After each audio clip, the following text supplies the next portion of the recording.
It's me and Hannah, and we both got our wine here, so we thought we'd start off by popping the bottle. It is tradition. Let's see. This is going to make a very disappointing pop. If I can even get it off. There we go. Oh, okay. No, that was all right. That was fairly pleasing. It was a frightening bang. So it's nice to see you, Hannah. How are you doing? I'm good.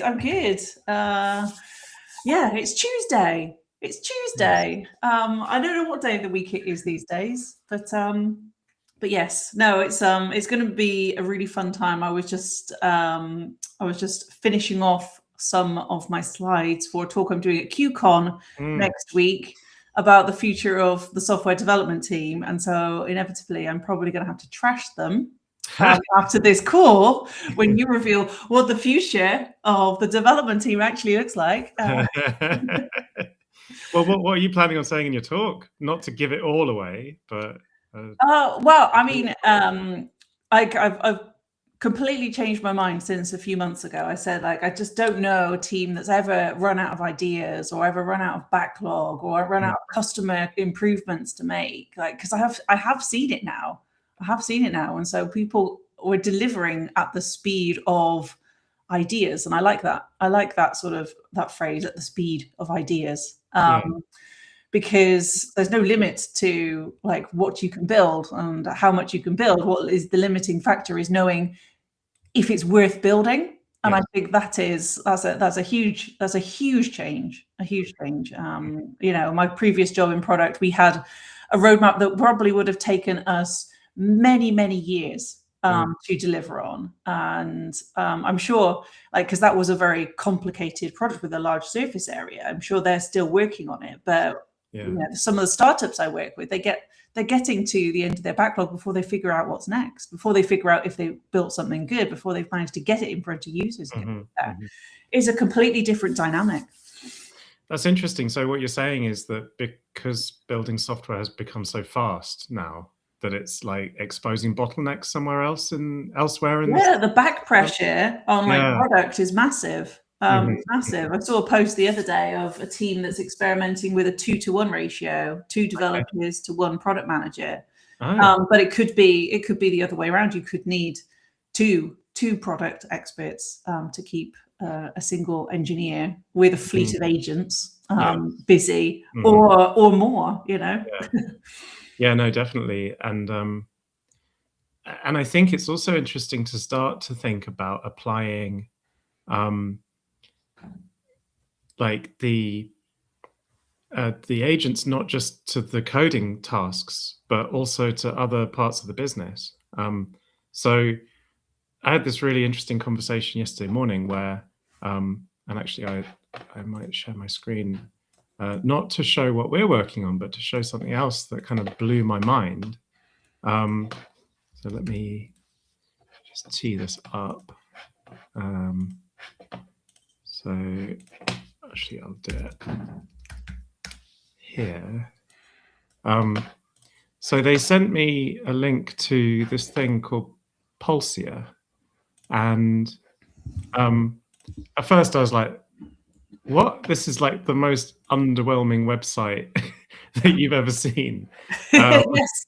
Yeah, well, you just sent it and I went here and I was like, Yeah, I know, right? But then it turns out the dude who made this was like, oh yeah, like I wanted it to look like something from the 90s. It's intentional.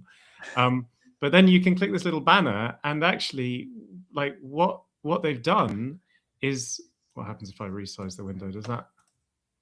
Then it's kind of weird. Let me stop and share again. But yeah, they come on, you can do it. Yeah, there we go. So they made this thing which helps people make companies. But so I thought this is really interesting. But the really interesting, I don't know if these statistics are true, but the run rate of Pulsar itself, they're now up to $3.4 million of ARR. I know. Look at that hockey stick. And it might just be like this surge of interest, and then it might go away. But hey, Like, yeah. it's like it's had a moment and it's moved us all forward in how we think about this. Because I think I agree. It's anything that I don't know how to do, Yeah. like I ask an AI tool. It usually knows how to do it. And if you remove the human from the loop and you just go, well, you know what to do and you know how to do it, so just do it, agents. Like, just go do. So I plugged Helix into it, which is our company, and then it kind of gave me it chunked away, it churned away for a little bit, and then it was like, okay, the first thing I'm going to do is build you a growth command center, and then we're going to do a deep dive into your competitors, and then we're going to find you 10 customers, and it also autonomously tweeted that it was onboarding me on their own Twitter. Oh, and sent me an email. I like that, the humble brag. Oh, just onboarded. But it's super interesting. If you go to like about, it's literally just this one line, obviously, and he's up to $3 million of ARR already. So I guess he can retire already. But yeah, the thing that I thought was interesting about this was the idea that you can apply agents not just to writing the code, but also to like writing or creating a revenue engine. And that you can, like in this case, he's just hooked it up to Meta ads and outbound email and Twitter. I like that he still calls it Twitter, by the way, so do I. But actually, if you look at what they're doing on, I don't know if you can see it from the homepage. No, it always just keeps logging me back in here. If I log out, then the other thing that I found kind of weird was that their homepage is like actually showing the work that it's doing on all of the different companies that it's working on in parallel in public. Yeah. And that made me, but you can see it's like literally like generating these like weird. Yeah, I just literally just before this call, I just clicked on one of them and I was like, okay, right. So that's just an AI generated like Instagram ad. talking head Instagram ad. Yeah. And it just made me immediately think it's like the sort of heartache that I go through just to pick up a camera and talk to myself and and be my own advocate. I'm like, what am I doing? What am I doing? I could just create a million like AI ones and run like a load of little experiments about what resonates and what works and what doesn't work and just go from there. I think that a lot of like the things that you should do as a business, you could get to a level of competence by not doing anything at all. I'm not saying it would be good. I'm saying like basically everyone who's got any experience in marketing will go, that's terrible. But when you're a founder and you've got not very much time, is that baseline better than zero? Probably is, isn't it? Like I just remember like the excruciating reality of when I was building AI for the rest of us, and I was like, oh God, if I don't tell people it exists, they won't know it exists. Yes. Exactly. And you made yourself get out there, and I was always really impressed to hear your story and how you did that. It was like, oh yeah, I turned myself into my own marketing department. I had to. That was it. So I was like, oh God, I did that thing that I tell other people not to do, which is like, if you build it, they will come. No, indeed. So I plugged. So my experience with this Pulsar thing on Monday was, I plugged Helix into it, and I looked at it, and I looked into it a bit, and I was like, this thing looks kind of janky, but it's interesting. But at the same time, if I start using it, it's going to make everything I do public on its own homepage, which I don't like. And I don't want to give this random guy 20% of all my revenue, because that's their model, is that like, yes, okay, yeah, you pay, all the money goes through them. Yeah, I mean 20% is if it was like the choice of I don't have a company or I have 80% of, I don't know, maybe it's, Yeah. but maybe for some people that's a really good trade-off. Yes, Not for exactly. you know how to build companies, but No, exactly. But then what it got me thinking was that actually, maybe we do want something like this, and so we've even before I saw this, we'd already started thinking about making Helix self-improving. So it's probably worth, for anyone who's watching who doesn't know, I might just do a little show and tell. So what we have, what Helix is basically a way to go faster on this acceleration curve. So I'll start by explaining the curve. It's basically like the 8 stages of AI adoption. So when it comes to building stuff, and a lot of people start out with like GitHub Copilot, which is like I'll just do tab complete, and then like I'll try out an agent in my IDE like Cursor, and then I might get comfortable enough that it's not making too many mistakes that I turn off the safety features that make me have to click yes every time I want to do something. And then like people might try out Claude Code and they're like, okay, cool, I can like run one Claude Code. And then they're like, well, I'm kind of bored of babysitting one Claude Code at a time. I'm going to try and run 2 of them at a time, 3 of them at a time, 5 of them at a time. And this is really interesting, this like transition between stage 5 and 6, because I've been there myself and I've experienced the pain of trying to transition from stage 5 to stage 6. So it, like, real story, a few weeks ago, I was preparing for a big meeting in Paris, and where I had to present to the CTO of one of the big customers we've got. And so it was early in the morning. I was trying to get everything ready for the demos, and I had literally 5 Claude Code agents running in parallel on my machine. One of the Claude Code agents decides, oh, what are all these other unrelated changes that have nothing to do with me that are sitting here on this Git repo? And so it decides to stash all of the other agents' work. Oh no! It's like my fault because I should have been committing more often. But then it's also like difficult to commit to one branch when you're working on 5 different things at the same time. You shouldn't have to do that. So this agent stashes all of the other agents' work. Oh, okay, fine. Well, at least it's still in the stash. And then I spend some time like meticulously extracting those other bits of work that had been done in parallel from the stash and trying to tell all the other agents what had happened. But then something even worse happened the following morning, which was that while there was still some of the unfinished work in the stash, another agent decided to literally run rm-rf star, which is like delete all the files on my Git repo. And thank you, agent.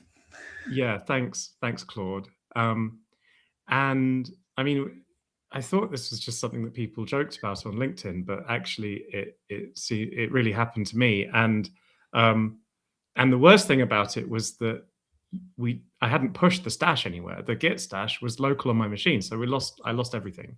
Oh no! So I was still preparing the demos like on the metro on the way to the meeting in Paris, but we got it done. We got it done in the end. But what's interesting about this is that the way to solve that problem, to go from like a single, because the way to get faster, the way to get like real acceleration from this is to go multi-agent. But it doesn't work if you just run them all on kind of one developer machine. You need to sandbox them. You need to give them each their own environment.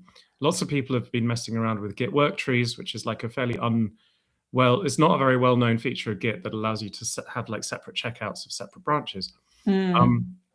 But then you still have things like A, that's quite clunky to manage manually, and B, you then still have like access to other shared resources. Like if you've got a local Docker stack, then they fight over like the local dev environment and things like that. And so what you see is that teams that have got really fast with this stuff have managed to get to the point of doing the sort of manual orchestration, maybe with Git work trees. And then people who've gone really like, who go really crazy with it, build their own orchestrator for like, how do you make many agents? And so this guy, Steve Yegg, built this thing called Gastown, which is quite a funny blog post because it's like, you should only use this if you're like kind of crazy. But he also defined these stages. And so what we're trying to do is basically make a more like approachable version of Gastown that works for like real teams. So yeah, I mean, the idea is like everyone's going to become a manager of agents. It's happening first in software engineering, which makes sense because software engineers tend to be fairly cutting edge. But this is going to happen to all information work. And so it was interesting when I was thinking then about Pulsea, because I was like, oh, this is not just applying this to this is not just applying this idea to software engineering, but it's applying it to the entire business. Like, it's the marketing, it's the outbound sales, it's like everything you need to generate revenue, and then iterate on how you generated the revenue in order to change the product and make it all self-improving. So I feel like, I think it's one of those things where I think the technology is there today, but like the platforms to wrap around it, to make it possible and to make it understandable and usable for the human at the end of it, are still in this like really fun and experimental and messy stage, like Claudebot and things like that. It's like, I don't want to give access to my email ever, because I'm still worried about that from a security point of view. But the technology is there to make it work. Perhaps it's now the onus is on the email platforms to be like, well, how can I make this platform safer for an agent user alongside my human? And that's where the change is. But then these are digital products which are now evolving at the pace of AI, and so I don't think it will be long before we have answers to some of those questions either. Yeah, definitely. So just to kind of finish my story then, like if you don't mind, so this got me thinking, like, okay, so we already started talking about, like, last week, using Helix to make Helix better. So we've got a Helix deployment called meta.helix. And meta.helix.ml is how we use Helix to make Helix better. So this is just a little simple example. Like, this is a Helix session where, like, I noticed our fav icon. I just chatted to, like, did I lose you? We lost you for a second. Okay. I was all alone on the stream. Or maybe you lost me and I dropped off. I'm not sure. No, I saw something reconnect, but I'm back now. Anyway, I was just saying, so this is like how we use Helix to make Helix better. And we'd already started like talking about, we can set up a scheduled task to, like, every day just automatically do QA on our own product, and then plug that into this like agent swarm thing to like automatically improve the product. But then I got thinking, well, Pulsea is like a real example of how you can actually make whole companies that are self-improving. So simply making the product self-improving isn't ambitious enough. No. And actually what we need to do is we need to make the entire company self-improving. The hockey stick revenue line. Well, you know, I was intrigued. So what I'm doing, and this, I don't know if I should really share this with everyone, but hey, we're streaming on LinkedIn, so why not? Because I decided, like, okay, we don't want to be a customer of Pulsea. Sorry, random San Francisco dude. But what we have got is a lot of the building blocks that we need to build our own Pulsea. And so this is what I'm working on now, is this Helix OS thing, which is like super early. But the idea that what I'm starting to think about is like, well, what do I do every day to generate revenue? And it's things like, and what does Chris, our COO, do to generate revenue? And it's things like what Chris calls doom scrolling on LinkedIn and Twitter. and finding stuff to respond to. So one of the things we're going to do is to start like having agents that get spun up to do that for us, and then recommend that we go and post on things that are interesting. The other amazing thing that you can do with this is, because we've got this video streaming tech in here, so whenever I connect to a desktop, this is like streaming hardware encoded video over the wire. We can use that to, just like Cursor launched a few weeks ago, having agents that can demo their own work. So now imagine we're also hooked up to like Discord and HubSpot and LinkedIn and Twitter, and we're like getting customers show up and report issues or say what they'd like as features. We could even autonomously build those features and then post on Discord videos of the feature.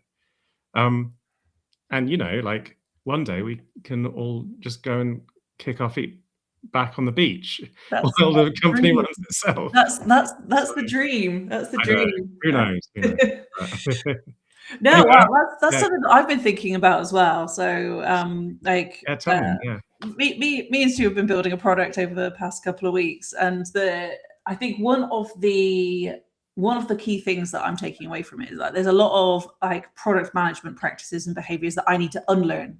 I just need to unlearn, like that ruthless slicing and prioritization and like culling of scope. Just don't do that anymore. And I did find, like, on the first couple of days, we were done by lunchtime. Like the backlog was empty. Like we hadn't really talked about what was next. It was like, oh shit, done by lunchtime. I was on a train. I was on a train to London.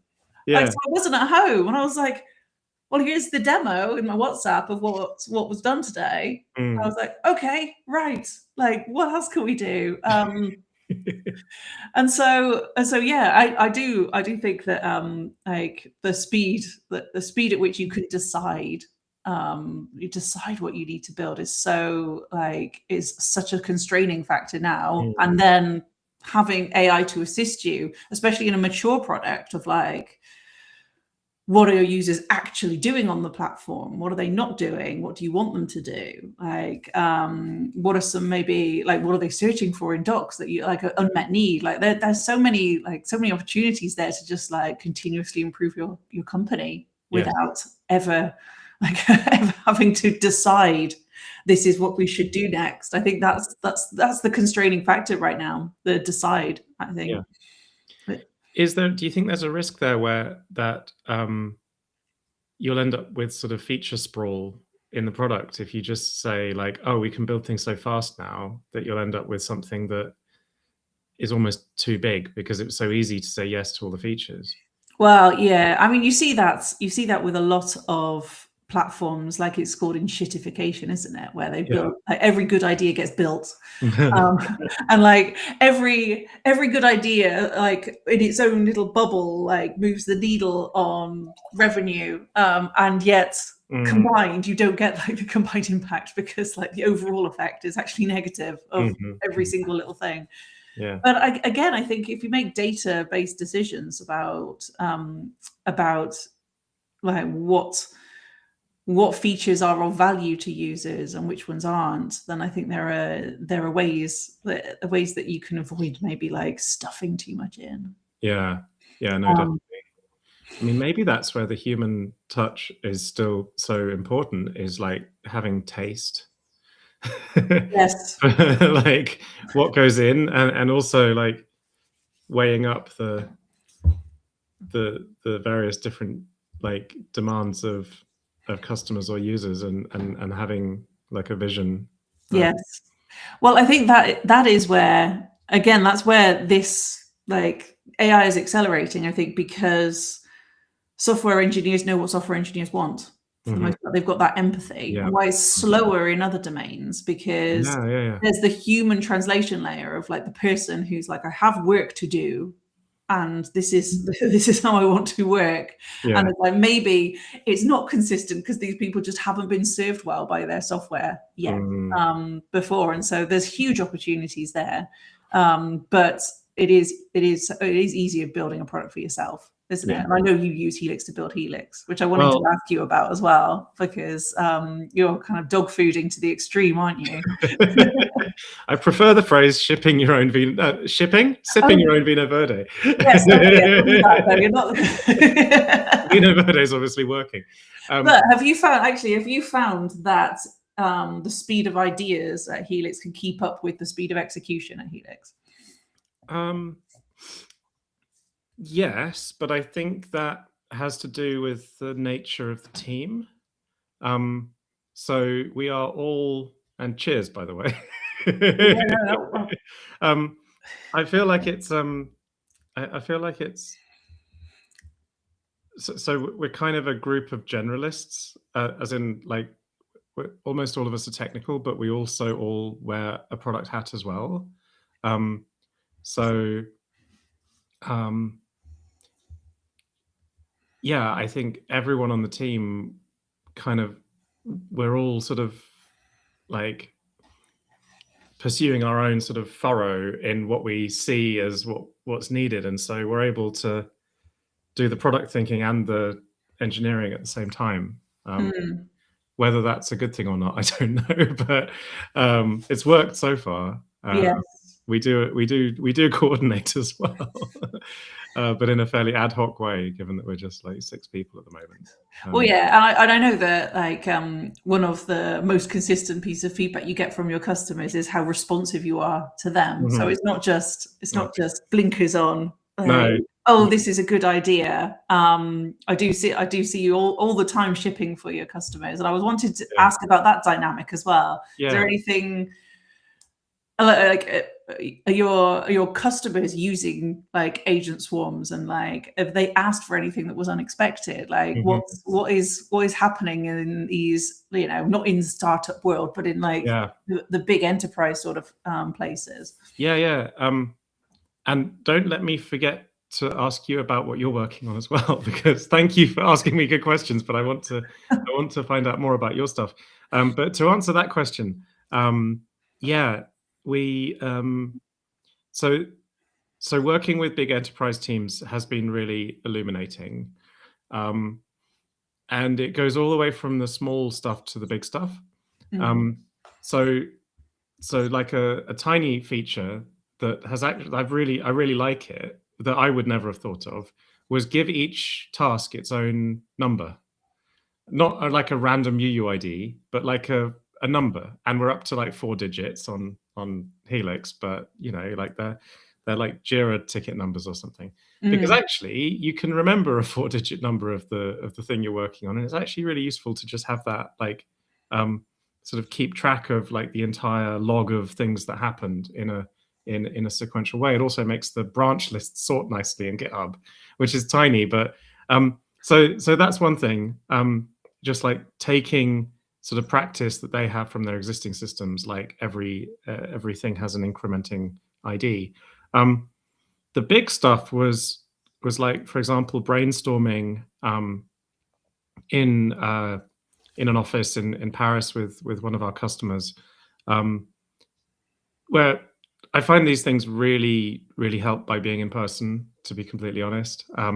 But because you don't want to spend all day on a video call, but you can spend all day in person with a group of people and build relationships, but also just like open the conversation up to brainstorming what's needed. And so one of the big features that came out of that kind of almost sort of whiteboarding, brainstorming collaboration with a customer was this idea of a clone. So cloning a task. So with Helix, we've gone all in on spec coding, and this is in the title of the stream, so it's good that we're talking about it. And the idea with spec coding is that you get the agent to make a plan before it does the work. And by getting the agent to plan what it's going to do before it does it, you get much better results, because you can get the human to review the plan before the work starts, and then you don't end up like half coding completely the wrong thing and then having to try and backtrack, because you can just correct that mistake to begin with. It also has this really nice property that you can batch up all of the spec reviews early on, and then basically the rest of the implementation work and getting the branch up and getting CI green all becomes very mechanical at that point. And so you can almost, as like we talked, you said in your KubeCon talk, like what's the future of software engineering? I think it's going to be a lot of reviewing specs and doing design work and batching up that spec review so you can review 10 specs in a row. And then you just let the system write the code and implement it. Yeah, you should still review the code yourself. I'm gonna say that. But it's getting harder and harder the faster these the agents become, though, isn't it? And I think it. I'm going to say it is comparable to the moment in time we all felt, whatever, 15 years ago when like we started talking about DevOps, and when people said it's just not going to be possible to deploy to production multiple times a day. Oh, we're insane for believing such a thing. And I think that's the moment we're having right now with shipping code you haven't read. Yeah. No humans looked at it. I think we're having that moment, and like there are still a lot of people that believe that that is a thing, that is an activity that we should invest time in, that is of value. And I'm starting to believe that that is not the case. I think actually there's no way that it is practical to keep that as a norm. And what we need to do is make it safe and secure to not do that. We need to be thinking the next level. Yeah, I mean, that's such a good debate. And I know people with both opinions, including on our team. Put both your hats on. It's like, I've reviewed every single line of like Helix code. But then there's a confidence that comes from, I haven't maybe read every line of it, but I could interrogate it to understand it if I needed to. Yeah, I could ask questions of it. I could go and look at it. I think there's two things going on there. I think the first one is that it depends what code it is and what it's for. If it's like something really core in the system and the system's fairly complicated, then I think it's still, as of March 26, still really important that you get someone who sort of who's a sort of architect person in the company to actually check that it's not doing something really stupid, because it does still do things that are really stupid quite a lot. And you end up in a mess, like down the line pretty quickly. But if it's like a new side experiment, or an experiment to generate revenue in a new way, or one of these kind of company test things that I was talking about earlier, or if it's like, if it's not like the most core part of your system, but it's a front end. Front ends are quite easy to check if they're working by hand, and I definitely don't read all the front end code anymore. So I think it depends kind of what the purpose of the code is, and also how critical it is, and how difficult it is. But I think increasingly, like, not reviewing everything is necessary. But anyway, I was just to come back to your previous question. So it was like, what features have you shipped with in collaboration with customers? The clone feature, I was just describing spec coding in order to be able to explain the clone feature. So spec coding, like I said, is getting the agent to write a plan before it does the work, and then you can like review the plan. The clone feature is for companies that have many repos that are quite similar in structure. And actually, pretty much, this is probably true of every big company, like who end up with many repos and have done some work, maybe manually over 10 years or something, to make sure that there is a lot of consistency between the way that different repos are set up, so that you don't have to relearn the entire universe every time you switch between a different repo. So suppose you've got 100 different repos that all do something sort of similar, and you need to make kind of roughly the same change to all of them. Maybe it's a security upgrade, or it's changing the way you're doing logging, or it's like adding a new like API field that is common across all of them or something. I literally heard someone say that this happens to them all the time. They get something in on their backlog that's like, do this to all the repos, and they got this poor new starter to do one of them. Oh no. And they were like, they'll be lucky if they get 3 of them done by the end of the week across Oh. 100 repos. And I'm like, oh my goodness. So what we did was we came up with this idea of like, you take this. So the idea is that you get a human to do the first one with the agent. And so the process is that the agent will first look at the task to be done, which is a short human description, like a single sentence or something, and combine that with the existing code base to come up with the spec, which is like, okay, what are we going to change? And then it will do the task, but it will also then update the spec with what it learned. So that might take an hour. And at the end of it, you've got a spec. And the spec is like, this is how I did it for this one repo. And now the clone feature allows you to copy paste that spec across 49 other repos or 99 other repos. And then because we've got these background agents that can spin up their own desktop environments, you can do them all in parallel without them treading on each other's toes. And suddenly you've taken something that would have taken a new starter a week to do 3 into something you can do 100 of in an hour and 10 minutes. An hour to do the first one and 10 minutes to do them all in parallel. So yeah, that's a really nice example of something I wouldn't have thought of as a startup person working on startup code bases, but which is really relevant in kind of the enterprise context. Yeah. I was doing some research on that the other day for my product that I'm building, which is we're going and looking at repos, making security improvements, etc., etc. And I was like, how many repos does a typical enterprise have? How many? And I was like, I found some benchmarks which were, look. That's distracting, isn't it? I'm going to put that back. Carry on. No, we should definitely add the element of surprise. But it's, it can be, it's not just in the hundreds, it's in the thousands. Interesting. Okay. And everyone's building on different technology stacks. A lot of organizations grow through acquisition, and you end up with this really complicated, siloed sort of tech architecture with very few tools that can consistently sort of work across all of them. But I think AI gives us a lot of that. It gives us a lot of that, the ability to go and be like, right, 1,000 repos, no problem. Which is a great opportunity in all sorts of ways. I was chatting to a team that was still stuck on Node 8. Right. Yep. And this is where I think the big shift is coming. It's like, because that's a security issue. I'm all over it. It's not necessarily a functional issue, but it's a security issue. You're stuck on a very, very old version.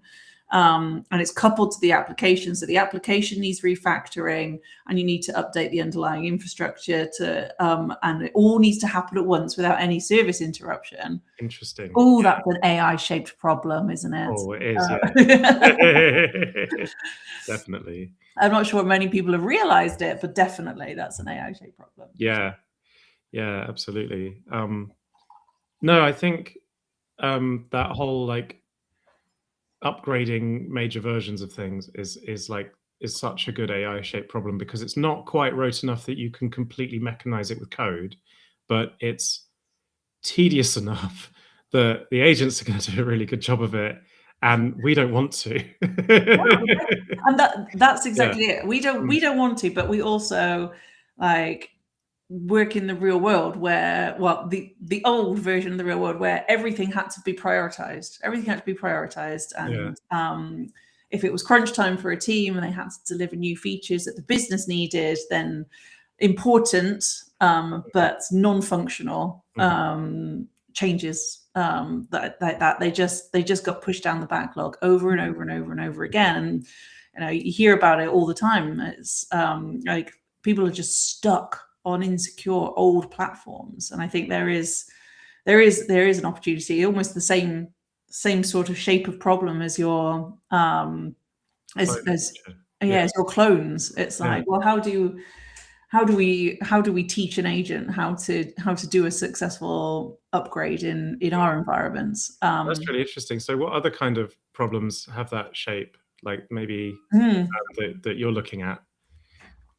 Well, we started off with the easy one, and that was basically solved on like day 2 of the project, which was While you're on the train. the organizational nightmare that is the from line in the Docker file, your base image, because it's an enormous part of your software supply chain. So much software that enters your organization comes in through the base image, and who you choose to get your base image from can have a big impact on your security posture. The problem is that developers don't necessarily know that, and they don't necessarily feel comfortable manipulating their Docker files. And so a Docker file works, and then it gets left and it stagnates. And an image that may have been secure on day 1, like 6 months later, that's an insecure image now, because the pace that we're discovering vulnerabilities is just accelerating over and over and over again.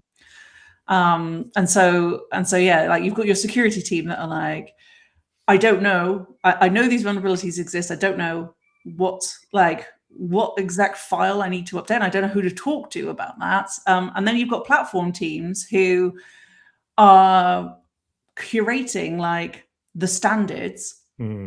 And so it's this 3-way problem, and base image curation just falls through the gap. And so that's what we tried to build to start with. I tried to make it work for all of the humans involved in the process. Nice. Like, here's security's opinion. Here's the information they need.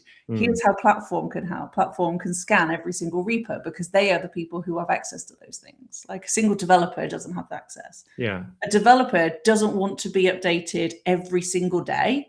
Yeah. With a pull request for a base image update, because that's like, you know, the modern sort of like very, very slim, highly secure, like hardened base images, they'll rebuild every day from source, everything. Because that is the right and most secure way to do it. But in the real world, a developer doesn't necessarily want to merge that change every day.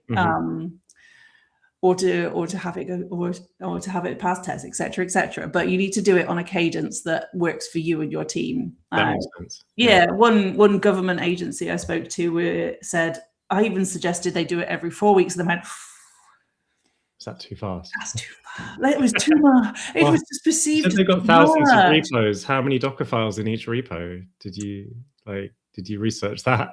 Well, it could be a lot. If you're using a mono repo, it could be a lot, couldn't it? But it doesn't. It all comes down to the mess that happens in the from line, where literally everybody cares about it. No one does anything about it. And so yeah, like that's like the first level of problem. And then the next level, like I said, is actually, like, you can write policies all you want about your software supply chain and what software is allowed in and out. But if you've got an application that's mission critical, that's coupled to an old and insecure version, that's where the more interesting problems lie in many ways. Yeah, it's so interesting.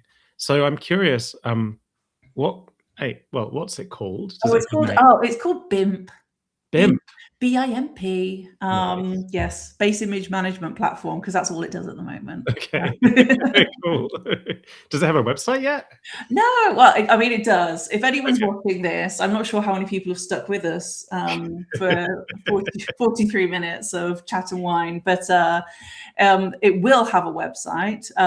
It's got a holding page at the moment, bimp.ai, but it will have a website on the 22nd of March before I travel to KubeCon. Nice. Oh, cool. So yes, this is like Helix live stream. pre-stealth kind of if anyone's listening and they're actually interested in chatting to me about it, I would love to chat to you, because it's a problem that I encountered while I was doing platform engineering at VMware. It's a problem that I encountered while I was doing container security at Sneak.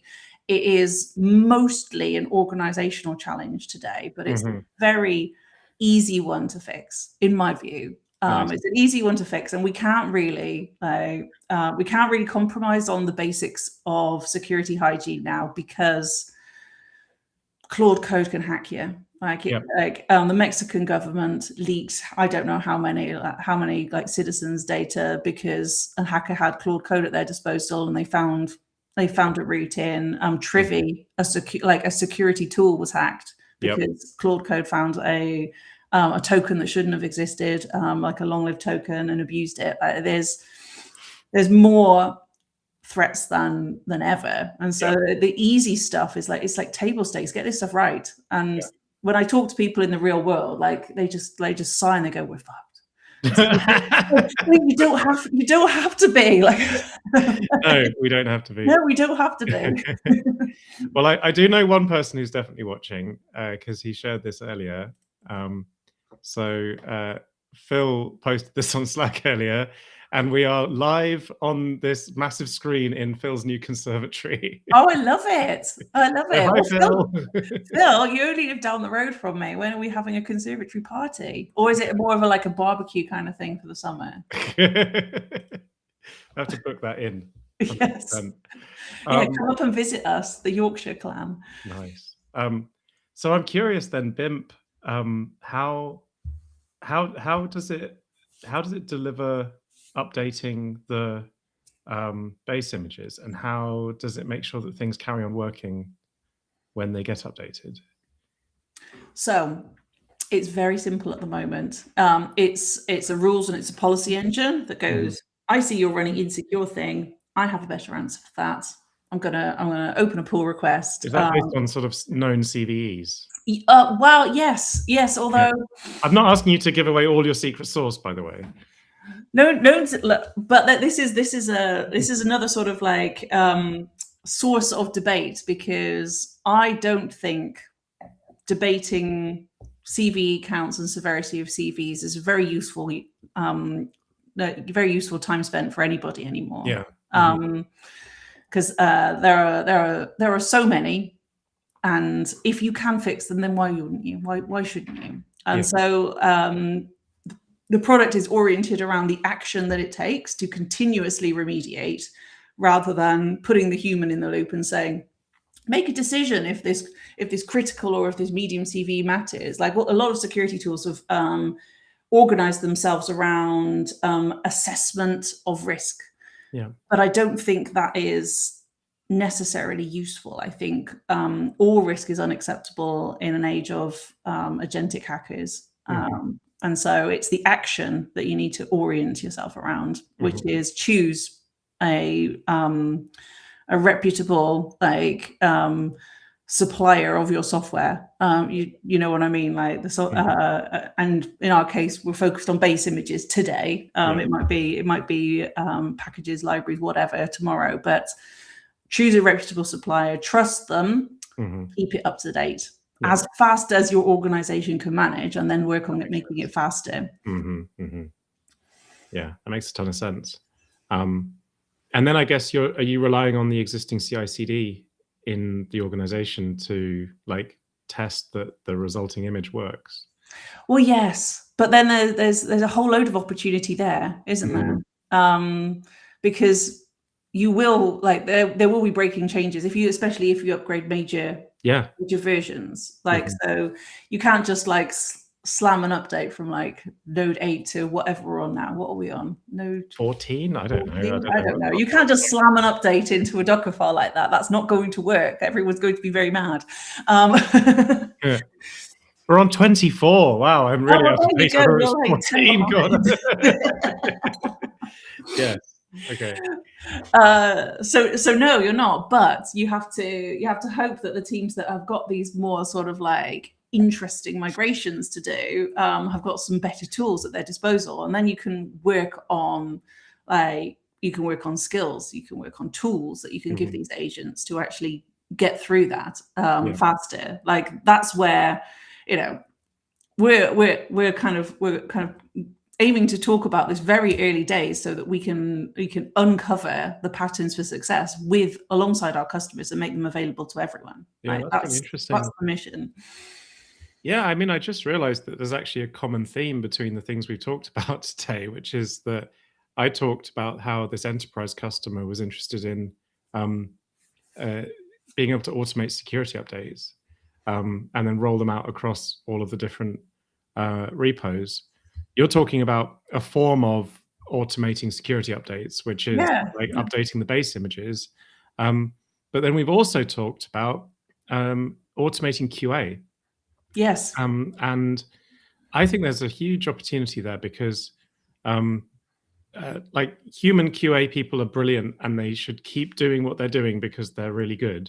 And many people don't even have human QA people. Like we don't have a QA person. We are all the QA people. But the other problem is that sort of browser testing is really fragile and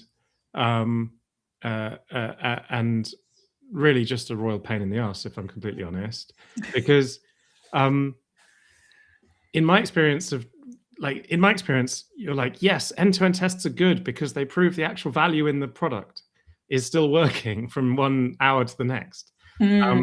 But if you've ever tried maintaining a suite of Selenium tests or the infrastructure which stands up like multiple like Docker environments to like actually stand up the thing in an environment where you can take screenshots of it and like then try and run the tests automatically, it's so fragile, flaky and slow, and then maintaining those test suites is something that no one wants to do. So what we're looking at is just like, honestly, I've seen like Claude with Chrome MCP just navigate our app in order to test a change that it's made, and it's really good now. So I'm almost like the spec, like the definition for the integration tests should probably just be written in English now. Like if you slightly change the way your login form works, Claude will still figure out how to log in, even if your Selenium test just broke, you know? So I don't know what people think. Like, leave a comment, I guess, if you yeah. But I think it's interesting that like JPMC, like they're one of the most like tech savvy, bleeding edge sort of financial services teams that I've worked with, and very, very security conscious, and so they published the other day that they were using AI to generate tests much more thoroughly than a human with our finite attention spans, like and concentration and availability would ever be able to do. And so they've got rigorous rules around their architecture. They called it sort of contract testing between their services, and they've used AI to basically fill the gaps. But isn't that awesome in a way to prevent like regression in as you start to move more rapidly with more features and more innovation, just investing in that sort of testing infrastructure.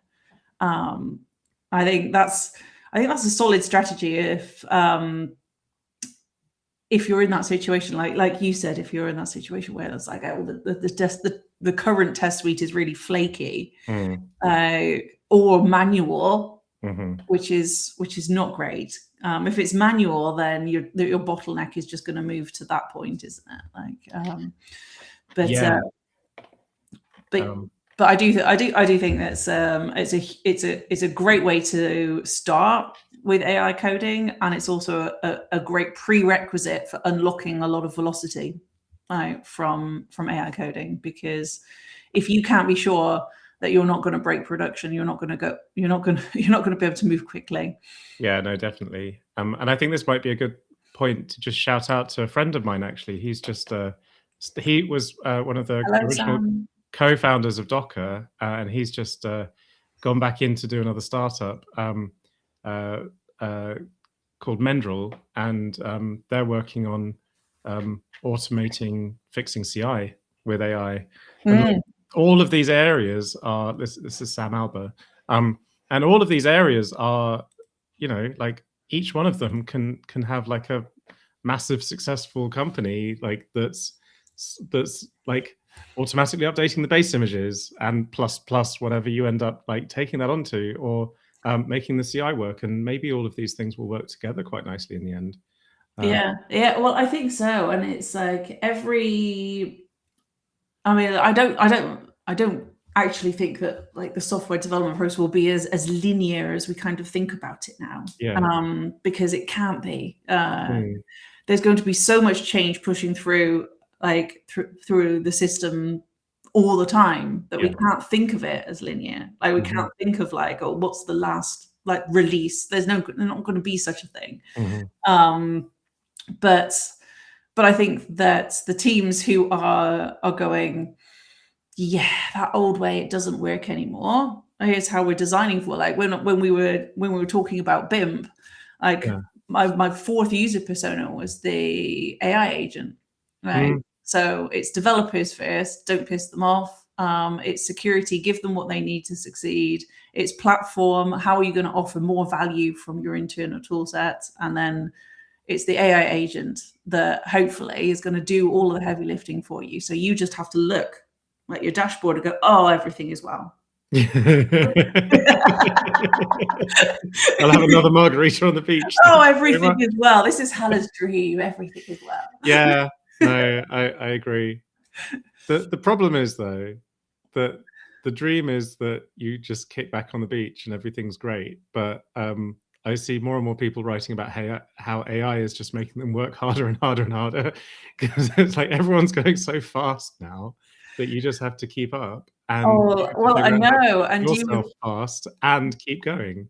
You launched your coding agent platform on the same week that Anthropic did, didn't you? And then there was, and Cursor. Yeah.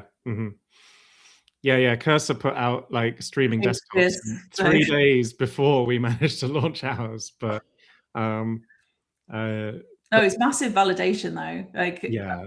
Again, I see all of the commentary going past on Slack. I'm a bit of a lurker. Yeah. And they can't run it on-prem. Like, so I've just built the tool that I needed to do the thing that I needed to do. Like, and I think it's really good. But that's it. That's exactly it. It's like the inspired moment of like, here's my new user pain as a user, and and luckily you know exactly how to solve it. Yeah, no, interesting. It's all going to make us busier. There's this not me, Jevons paradox. I'm going to Japan for a month. I'm chilling. Oh, nice. Well, you've got your priorities straight. I like that. Always. But Jevons paradox, Jevon was an economist in the Industrial Revolution in England. And the paradox was that, like, when the steam engine came in, everyone was like, it's going to automate so much work that was previously so difficult, that it's going to make us all able to relax. And a load of people will lose their jobs, but ultimately we're all going to get to work less, right? And what happened? The Industrial Revolution just made like the entire global economy go faster, and like demand spiked. So I think that's what's going to happen here. And what you're saying as well is that the entire software development lifecycle and the entire company lifecycle, like everything that's involved in running a company, from sales to marketing to finance to legal, is all going to have to go faster as well, so as to not be the new bottleneck in whatever industry you're in, I guess. So yeah, fun times. Isn't it though? I'm having a good time. Yeah, me too. I can't say I'm not. No, I mean, I honestly, I love building stuff. So this is brilliant. And I will say, that thing I was saying about Helix OS, where we can like automate the sales and marketing stuff, it's like I've got this like weakness as a technical founder, which is that I always just want to go and write code to solve my problem. Yes. Instead of like actually going out there and doing some sales or marketing work, or like going and meeting people. Although I do like meeting people. Yes. Unfortunately, I'm the exact opposite. I know, and that's why we work so well together, Hannah. But what I'm saying is that now, by building Helix OS, the agents are now good enough that I can actually write code to do sales and marketing work for me. Have you cloned yourself for like the odd like promotional post? My promise is I want to see that on your feed. It's like my promise is that I'm still going to write the content myself with my hand, with my fingers on the keyboard, because I see so much stuff on LinkedIn and I just zone out when I catch like an AI tell, and I'm like, oh. I know. Well, even sometimes when it's not, but you've got your spidey senses up now. But I agree. I always write everything myself, full of typos and mistakes and whatever, because I think the only real thing I've got going for me, other than my big old brain, that's an asset, is my relationships and the trust Yes, like the absolutely. credibility. Like, And Hannah, in the last minute here, I would like to shout out to your newsletter, because yeah, I love reading your newsletter, because it thank has you. clearly been written by a very good writer. Yes, the newsletter, like, and all credit to Charles Humble, who has taught me the ways and turned the newsletter into Hannah's completely at random broadcast into something that over 900 people read Yeah, every Sunday, and I love it. I cannot contain my excitement every week when I see the numbers go up, and I'm like, So Hannah, well, how can we read your newsletter? oh, you can read my newsletter, AI for the rest of us.live. You can read my newsletter, subscribe there.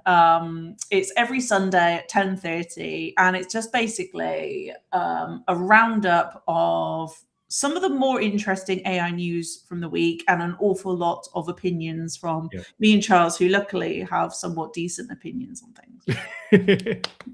Wonderful. Well, it's Nothing been a written real by AI ever. I don't even get AI to do the research for me. It's No, like I'm not nice. going, oh hey, find me some interesting AI news. It's just genuinely what catches my eye.